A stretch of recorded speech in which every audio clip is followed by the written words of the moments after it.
From the Times and the Sunday Times, this is The Story. I'm Manveen Rana.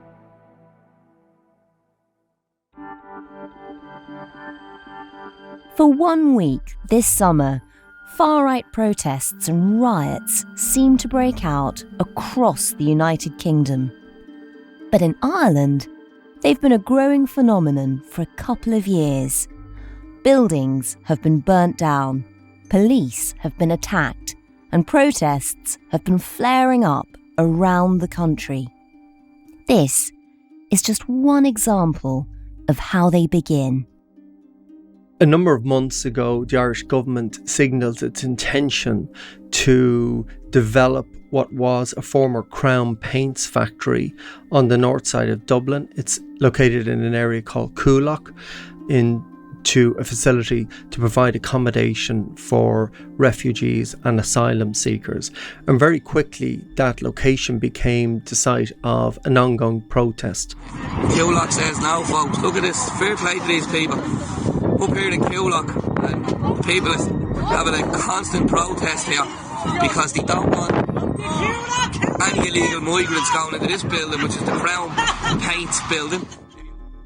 A group of local people, they built what could be best described as an encampment at its gates where they protested each evening. They developed this mantra, which was Cllr says no. Cllr says no! They claimed they were acting on behalf of the local community, and this became, I suppose, a flashpoint for the far right in Ireland. It became a focal point, a location where a lot of energy was put into raising concerns about this. The local community were radicalised to some degree. We've been here nearly 3.5 months. You know what I mean? We don't want it here. We don't want undocumented male migrants here. We don't want them. The community is bad enough as it is. And every effort that the government made to try resolve these issues, there was objection after objection after objection lodged. Eventually, there was an attempt made to carry out some construction works on the site, and that very quickly descended into an episode where there was quite violent scenes and clashes between local residents and the guards. But there was also an influx of far-right activists from around Ireland who descended on the scene.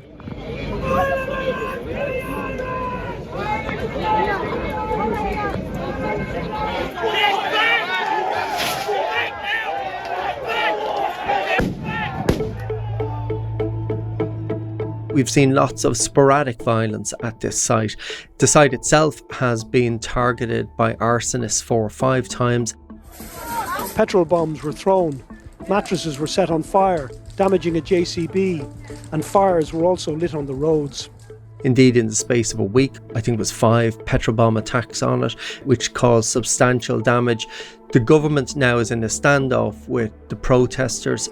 The residents and indeed the wider far-right movement in Ireland are maintaining a presence there.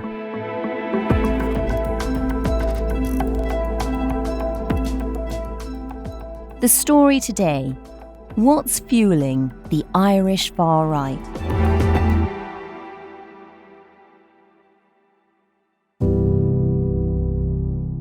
My name is John Mooney. I'm an investigative journalist with the Sunday Times. And John, just describe for us, you said that the far right from around Ireland descended on this site. They've been popping up again and again. I mean, what do they look like? Who are the far right in Ireland? They are a very mixed bag of people with lots of different ideologies and lots of different gripes. So traditionally, when people discuss the far right, they think about young men, usually aged between 20 and 35. They might once upon a time being called skinheads. They had a particular look about them. These days, the far right is made up of people from lots of different social backgrounds. There's both men and women. There are business people, there are unemployed people, there are students, there are people that are jobless. It is an alt-right or possibly even a new political movement, which at its core believes in violence, but it's currently focused on anti-immigration, but it was possibly face masks maybe 3 or 4 years ago.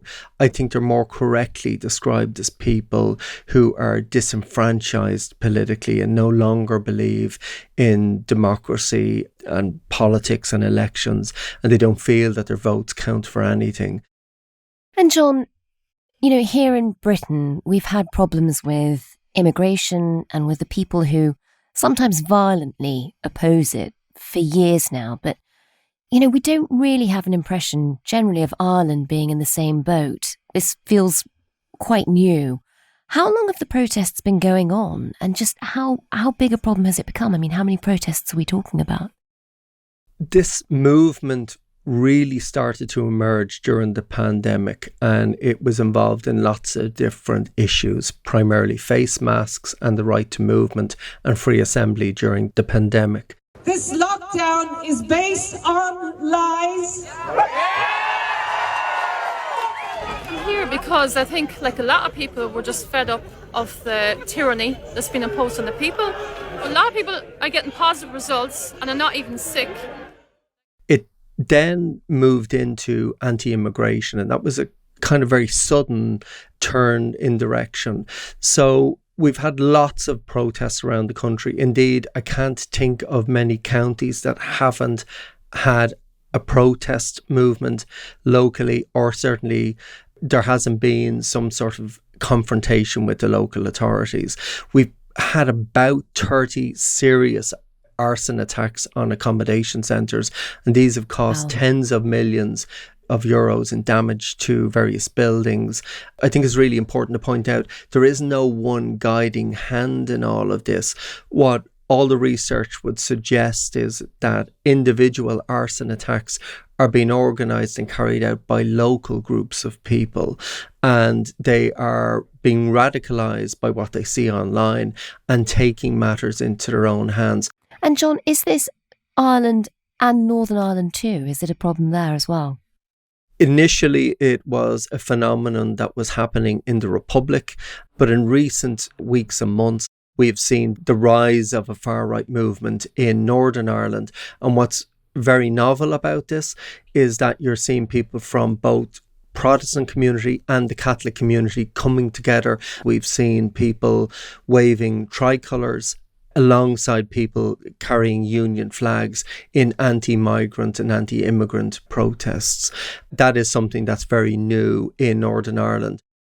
Stepping back, it does sound like this is a very new phenomenon. You said it popped up in the pandemic when there were lots of other reasons for people to feel angst, I suppose. But just how high is the immigration level in Ireland? So Ireland has undergone radical societal change in terms of immigration. So the percentage of people born outside the country exceeded 1 in 10 back in 2006, but it's now 1 in 5, or 631,000 or thereabouts people. So that's according to our last census in 2022. The number of people with dual Irish citizenship now stands at 170,000, but of these, about 94,000 identify as either Indian or Pakistani or Bangladeshi citizens. There's about 26,000 Chinese nationals, about 20,000 people who identify as Arabs, and about 16,000 who identify as Roma. But there are more than 750,000 people living in Ireland that now speak a foreign language at home. So that is quite a large cohort for a population of about 6 million. How much of a problem is there? Immigration shouldn't really be a problem in Ireland. The numbers arriving here are relatively small by European standards. Last year, we had just over 13,000 people arrive seeking asylum. This year, it's probably going to double for lots of different reasons. Where it has become a significant problem is in locations where there is a chronic lack of housing and a chronic lack of services. So, for example, many people who are protesting about these issues, they will claim that they're not racist, that it's not driven by anti-migrant sentiments or anything like that. And over the past, I suppose, 2 years or even more at this stage, these kind of protests have been labelled far-right and racist by many in government as well as the media. What do you say to those accusations? Well, to be honest with you, like, they can sling names all they want, doesn't bother me. What they're doing is wrong. What the government are doing is 100% wrong. They are just stitching the Irish people up, and they don't support us. Like, Cllr is a rundown area as it is. There's nothing for the kids, absolutely nothing for the kids. They'll say there's simply no room for people to come and live in their communities. They will say that the local schools are under enormous pressure to provide places for local people's children. They will say that they can't get a doctor's appointment, and they will also state that no one can afford to buy a house. These arguments, as they stand alone, are actually correct. There is a chronic lack of housing across Ireland, and all services are under huge pressure as a consequence of that. But this issue is being further exacerbated by the government's handling of that, because we have a legal obligation to take in refugees seeking asylum. The government has resorted now to, for example, renting fields and erecting tents in them, where they provide shower facilities and cooking facilities for people who are seeking accommodation. And in many cases, those seeking, asylum here will not stay in those locations. So we've now ended up with this bizarre situation that public green areas across Dublin, and particularly in the inner city, in the business districts, are now full of people living in tents along our canals and in some public parks. After many weeks of evolving unhygienic conditions, the area around the International Protection Office was cleared, much to the delight of local residents. The action by agencies of the Irish state, however, simply saw asylum seekers move 200 metres down the road to the nearby Grand Canal due to a scarcity of accommodation. And that has caused all sorts of issues amongst locals, businesses and everyone else. So clearly there are policy issues which are causing people very real problems. Housing, education, health, the pressures on all of the services. Stepping back from that though, how do the Irish view outsiders? A number of years ago, I would have said that Ireland is a very open and welcoming country to everyone, and they would have embraced people that sought political asylum with open arms. But I don't think that can be said anymore.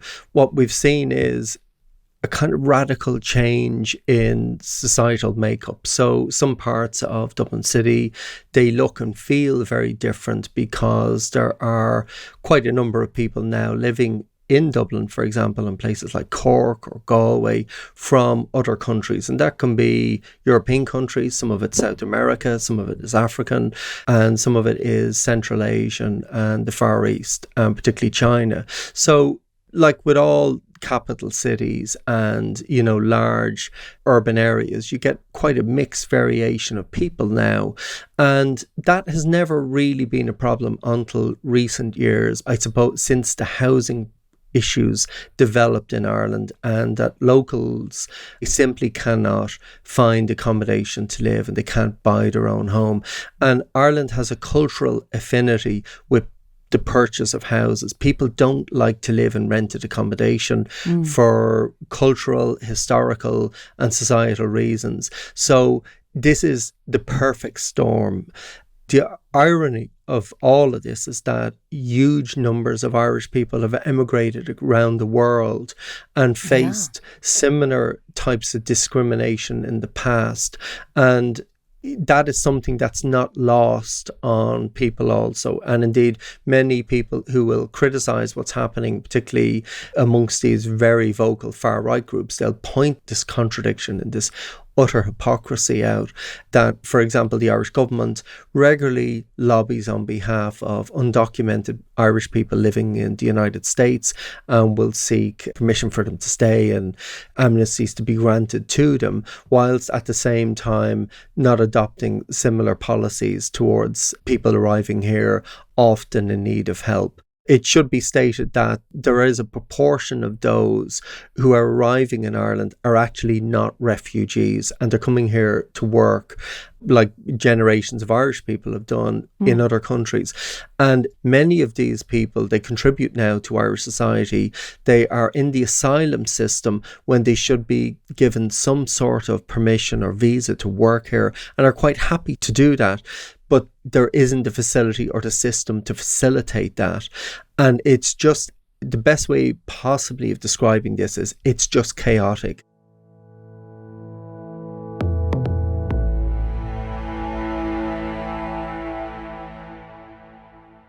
Well, John, you described the rise of this new far right in Ireland and Northern Ireland. How big a problem has that become? Far right and extremism is now, I would argue, probably the most serious security problem facing certainly the authorities in the Republic, and I would argue that it is about to become the most significant issue facing the police service of Northern Ireland, and indeed the British authorities in Northern Ireland, because it's evolving and it's morphing into something that they're not used to dealing with. For example, in Northern Ireland, police and the security services there are orientated towards dealing with loyalist terrorism or Republican terrorist groups and organised crime groups. They are not really set up, and they don't think about extremist groups that come from both sides of the religious divide and have a common outlook and are not driven by financial reward or some sort of very clear political ideology. Execute the order! Back to the border! Get them out! How's the Irish, not the world? How's the Irish, not the world?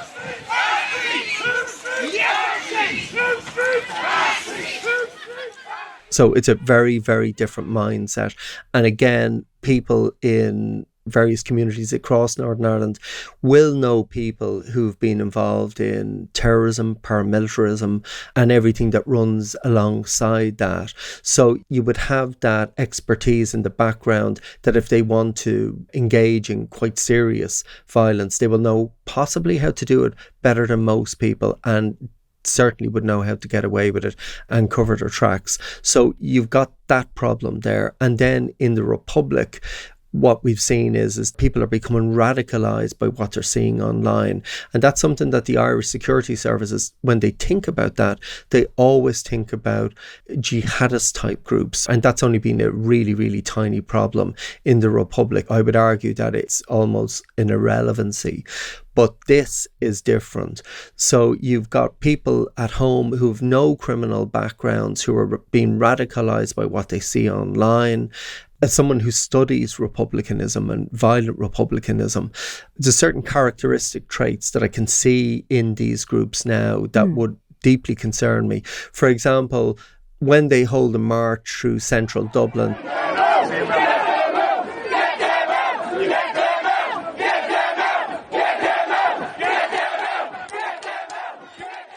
they're carrying Fenian flags. This is a group that was a precursor to the IRA, and indeed modern iterations of the IRA still see the Fenian movement as their forefathers and their forerunners. They'll use its ideology to radicalise new members and to recruit new members. But far-right extremist groups are doing the exact same thing. And you mentioned Fenian flags, a lot of the sort of the motifs of the Republican movement that are sort of fueling this. Just take us back and talk us through some of the inspirations. You know, who are the people who are really driving the far right in Ireland at the moment? I know there is sort of certainly quite a bit of influence from America. Tell us about that.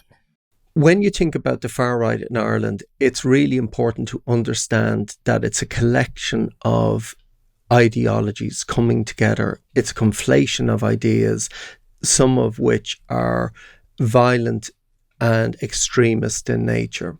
Ireland traditionally has had a very strong relationship with North America, and this particular movement is very much inspired by Trumpism. It's inspired by alt America, deeply conservative values, but there are lots of different issues within it. Ireland has a rich and deep history of producing violent organisations that goes right back to the 1700s. And there are striking similarities between what's happening now and indeed the late 1700s. For example, in the late 1760s, there were groups called the White Boys that existed for decades. These were groups that took on British landlords, because Ireland at the time was ruled by Britain, and they would maim their cattle, they would burn out their homes, they would carry out very violent attacks on people that they saw as people that persecuted or indeed posed a threat to their local community.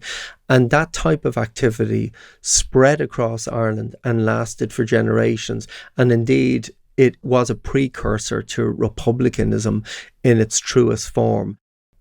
And John, you mentioned that a lot of the influence is coming over from America. It's the far-right movements there. Tell us a bit about some of those movements and the direct impact they're having. So the far right in Ireland is more influenced by conservative America than anywhere else in the world. So they've embraced each other. Alt America is very interested in what's happening in Ireland for cultural reasons and everything else.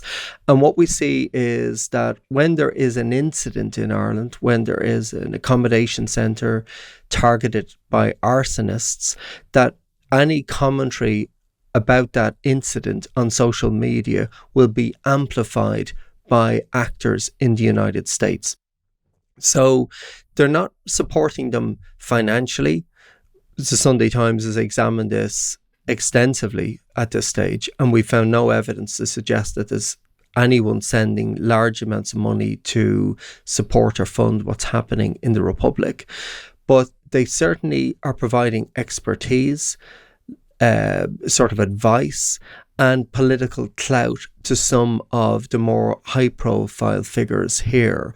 And I would suggest that it's been Alt America that has encouraged many of these people now to run for election and to put themselves forward as public figures. So that relationship is very strong, but it's also evolving, and I suspect it's going to grow much closer in the years ahead.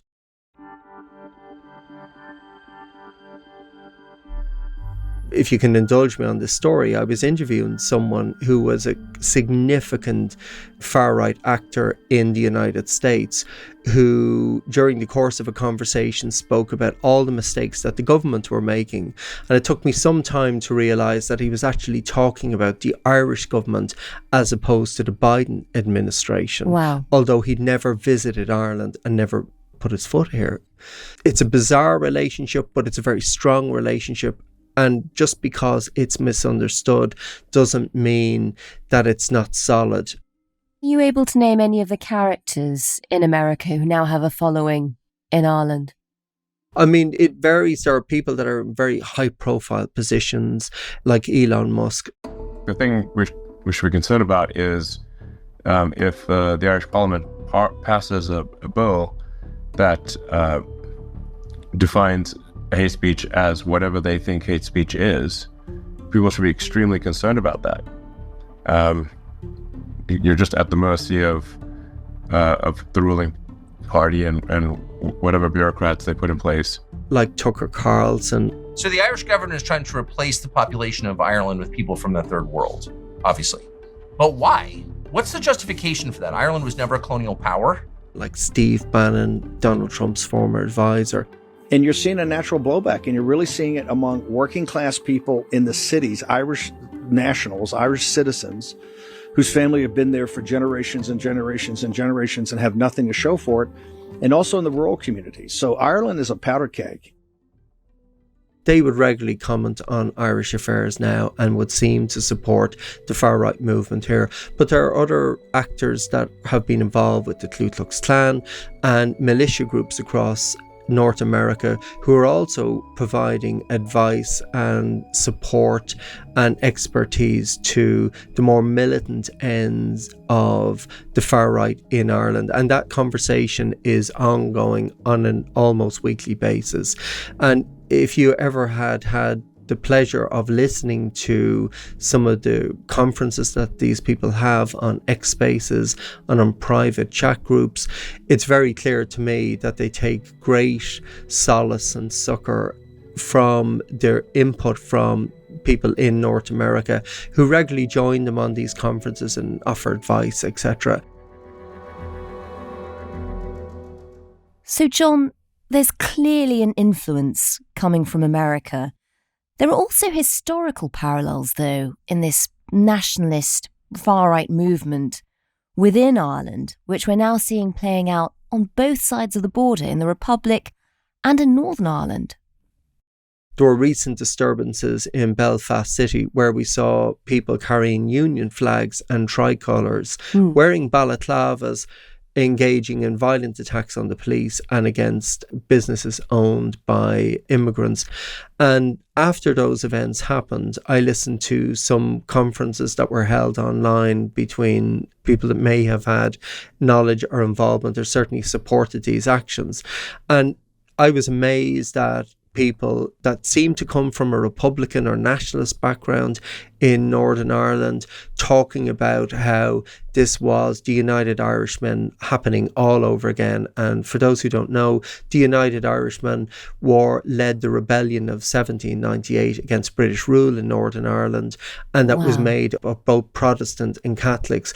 Although it's quite fanciful to liken these two groups together, it doesn't really matter what you or I think. It's that they believe this is what's happening, and they are, I suppose, trying to legitimize themselves by cloaking themselves in this idea of political ideology coming from, I suppose, history and Irish history and drawing from the best of it.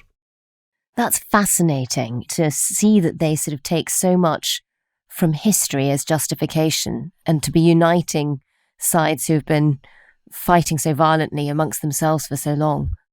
What's really interesting about what's happening in Northern Ireland is that the recognised Republican, Unionist, Nationalist and Loyalist political parties are caught unaware by this. They don't know how to react to it. They don't know how to deal with it and how to respond to it. So what we've seen in recent weeks, for example, is the leadership of Sinn Féin and the Ulster Unionists or the Democratic Unionist Party and cross-party condemnation of these attacks. But they're following a route that's been failed certainly by politicians in the Republic, whereby there's cross-party criticism and condemnation of all of these groups and what's happening. I'm somewhat perplexed that this morning I still hear in media and political discourse a reference to protesters.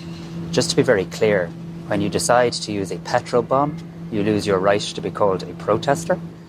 But it actually has inspired the birth of a new political movement. And indeed, there are various people who have campaigned and successfully contested local elections across Ireland on an anti-immigration ticket.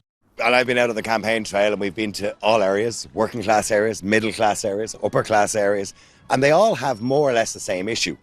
And the reason they have the problem with immigration is because everything else is not fitting into place for them over the last 10 years. And I suspect the same thing is about to happen in Northern Ireland, where you'll see a new political party or a new group of political activists emerge that will start to contest elections and make their presence felt in using democratic means, whilst at the same time maybe tolerating some of the more violent actions and extremist actions by their own supporters and constituents. How are Sinn Féin, who are sort of traditional nationalists, how are they coping with this far-right movement? Sinn Féin is the political party that has been most adversely affected by the rise in far-right extremism. What you've seen is some of their traditional support base have now gravitated towards the far right, and indeed many people who are involved in anti-immigration protests have become figureheads within working class communities, and some of them have successfully contested local elections. Certainly this movement has eaten into Sinn Féin's vote. We need an alternative. I was voting Sinn Féin all my life. But Sinn Féin just have abandoned the working class as well. They're not helping the work. They're not engaging with us either. They, ironically, have become the party of hate for far-right extremists. And it's very odd because Sinn Féin are not in government, they're not responsible for Ireland's immigration problems, but they're being held responsible by voters right across the country. And that is something that they have struggled to explain. And indeed, I would argue that it is possibly going to cost them the forthcoming election. And John, you described how a lot of politicians in Ireland were sort of caught off guard by this new far-right movement. How are they dealing with it now? Is the government able to use any policies to try and police what they're doing? I think the Irish government is reacting in a similar fashion to many other European governments. They're mishandling this because they're failing to recognise it for what it is. The far right, or the new hard right, or the alt-right, or whatever term is being applied to it now, is an emerging political movement. It's not historically determined. It is yet to find its feet. It is growing and it is developing. It's coming against a background of extremism across the world. And so what we've seen in Ireland certainly is political parties, including the government, mainstreaming some extremist ideas.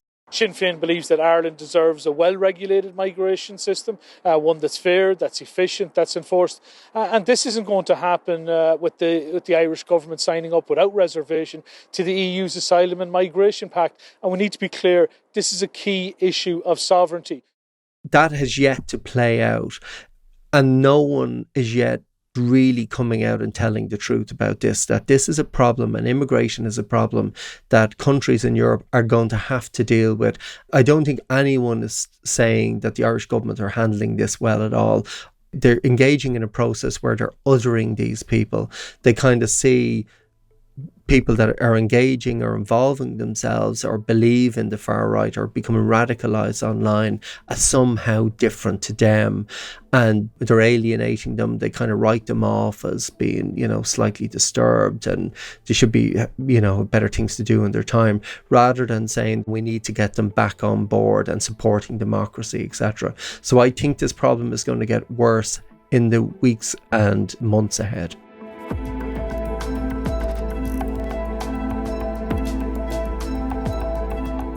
That's John Mooney, investigative reporter for the Sunday Times, and you might have heard him here before, talking about the world of Christy Kinahan, Ireland's top gangster. If you missed that episode, do go back and have a listen. We'll put a link in the description of this podcast. You can also read John's reports from Cllr, as well as the political fallout to those protests, at thetimes.com. The producer today was Edward Drummond. The executive producer was Fiona Leach. Sound design was by Tom Birchall, and theme composition is by Maula Seto. If you found this episode useful, interesting, do leave us a review wherever you get your podcasts. Thanks for listening. See you tomorrow.